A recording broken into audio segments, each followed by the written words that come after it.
Ang pinakamagandang comeback na pwede mong magawa ay yung makabalik ka sa dating ikaw. Yung version ng sarili mo na buo, yung ganado, yung masaya.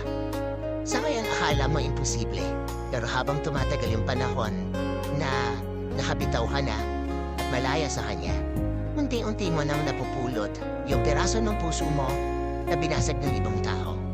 Slowly marirealize mo na gumagaling ka na pala sa lahat ng mga naranasan mo noon.